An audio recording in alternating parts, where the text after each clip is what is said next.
Voilà notre gâteau chocolat banane, sans farine, sans cuisson, un dessert idéal pour l'été. Bonjour tout le monde, j'espère que vous allez super bien. Alors bienvenue aujourd'hui dans notre petite chaîne Cuisine avec Maria. C'est pour une recette très simple constituée de 2 ingrédients, de la banane et du chocolat. On a envie d'un dessert, on n'a pas envie d'allumer le four, il fait chaud, on reste sur le plus simple, le plus rapide, le plus efficace et surtout le plus délicieux. Alors pour cela j'aurai besoin de 3 bonnes bananes de ce calibre que nous allons découper ensemble.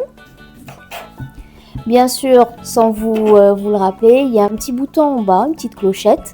Ça fait toujours plaisir que vous vous abonnez à notre chaîne et que vous l'activez pour avoir toutes nos notifications. Alors la recette en elle-même, elle est très simple à réaliser. Pas de batteur, pas de robot, rien. Alors, mes bananes, je vais les réduire en bouillie avec une fourchette. Sinon, vous pouvez toujours utiliser Moulinex pour réduire vos bananes. Voilà. L'été s'annonce hyper chaud. Hein. Je ne sais pas d'où vous êtes, là où vous êtes, mais les chaleurs n'arrêtent pas d'augmenter jour après jour. Là, j'ai mes bananes qu'on va réduire en purée de bananes. Essayez de les choisir un peu mûrs, pas trop mûrs bien sûr, un peu mûrs pour vous faciliter la tâche. C'est un dessert qui va se faire en 10 minutes, même pas. Et après, je vais le mettre au réfrigérateur et on verra le résultat ensemble. Pour les ingrédients, c'est en dessous de la vidéo, mais ces 2 ingrédients, c'est 3 bonnes bananes, gros calibre, et 100 g de chocolat noir ou chocolat au lait. Le chocolat noir, 80%, parce que l'indice glycémique, il est un peu bas. Et vu que la banane elle-même elle est sucrée, ça fait un peu l'équilibre. Vous pouvez aussi remplacer la banane par de la pomme. Mais par contre la pomme, on ne peut pas la réduire en purée comme ça. Je vous conseille de la découper en petits, bien sûr de l'éplucher, de la découper en petits dés, de cuire vos pommes une dizaine de minutes. Puis par la suite, vous enlevez l'excédent de liquide et vous la réduisez en purée. Comme on peut le voir, là j'ai ma version compote de banane. Je voulais dire tout à l'heure, si vous avez l'appareil pour faire des soupes, il y a une option compote. Et ben vous pouvez le faire, c'est pas obligé de passer par la cuisson et tout, ça se fait directement dans l'appareil à soupe. Pour vraiment avoir cette texture, soit vous la passez au moulinex, et là ça se fait en 2-2, et soit sinon vous utilisez la fourchette et vous y allez pendant 5 minutes pour avoir cette texture un peu crémeuse. Et voilà, maintenant on va passer à la partie chocolat. Comme on peut le voir, on n'a pas besoin d'utiliser de sucre. Et vous allez le remarquer aussi pour les gens qui nous suivent.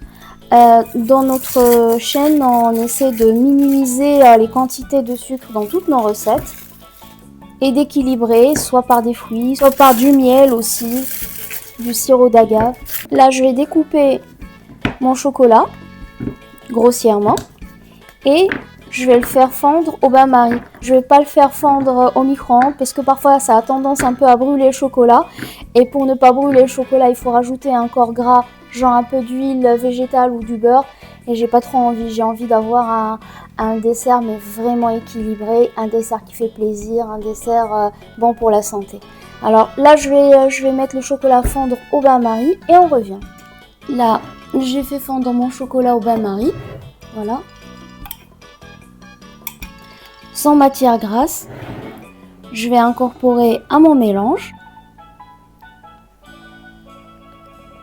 Et si vous êtes intéressé pour que je vous mette dans la partie description les portions avec le nombre de calories et les glucides, surtout les glucides pour les gens diabétiques, si jamais vous adaptez votre régime et vos besoins en insuline, dites-le moi sans souci, je vous le mets. Et là on mélange tranquillement.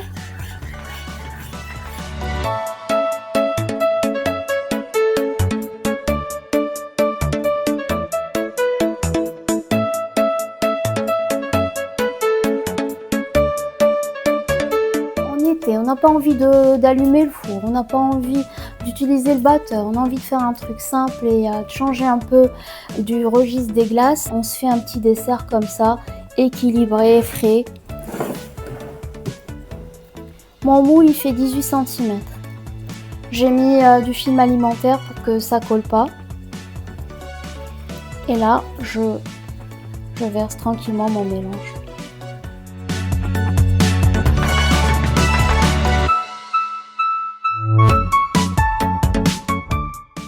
Et bien sûr, je réserve au frais au réfrigérateur pendant 3-4 heures. Et on se retrouve pour voir le résultat final. Voilà notre gâteau chocolat banane. Sans farine, sans cuisson, un dessert idéal pour l'été. Oui, très bien.